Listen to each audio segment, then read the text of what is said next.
Hotel room रे युवती स्वामी को ठाब दुई बंधु और तीन युवती समते स्वामी को कोर्ट चलाण चंद्रशेखरपुर आत्महत्या धमक स्त्री को डराई होटेल रे अयस करुथिला स्वामी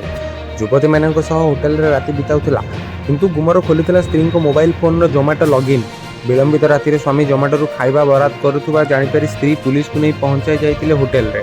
फल स्वामीर गोपन मौज मजलिस धरा पड़गला रागरे स्वामी और तार सहयोगी माने पुलिस उपस्थित भी स्त्री को आक्रमण कले एमती एक मामलार आज इनफोसिटी थाना पुलिस अभियुक्त स्वामी अभिनव सिंह को गिरफ्त करिछि। एथिसहित अभिनवर दुई बंधु सिलू नायक राकेश बेहरा सह तीन युवती अनिंदिता नायक तनुश्री दास और रूपा पानु को पुलिस कोर्ट चालाण करिछि। तनुश्री और रूपा बंगीय युवती जगतसिंहपुर अनिंदिता सह ए बंगीय युवती माने भुवनेश्वर केशुरा अंचल में रोते। पुलिस सूचना अनुसार कटक लालबाग थाना कालीगली में रोथुवा अभिनव 2022 मसीह उत्कल दीपिका राउत को बह करते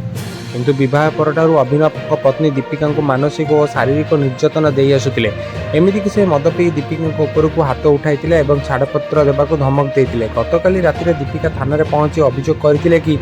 स्वामी अभिनव तार दुई बंधु और तीन युवती होटेल से हेलोरे रही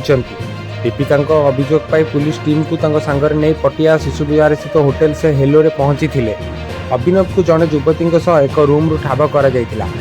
जाना पर अन्य रूम रु सिलू राकेश और युवती मान बाहरी आसी दीपिका को गाड़ीमंद करने सह माड़ मारी एमती कि से दीपिका तंटी चिपी हत्या करने को उद्यम करते। पुलिस दीपिका को सेमान कबल उद्धार करने को चेष्टा करला बेले सेमाने पुलिस को मध्य आक्रमण करते किंतु पुलिस समस्त को काबू करथिला। दीपिका अभियोग आधार में पुलिस सेमान को आज कोर्ट चालाण करिछि।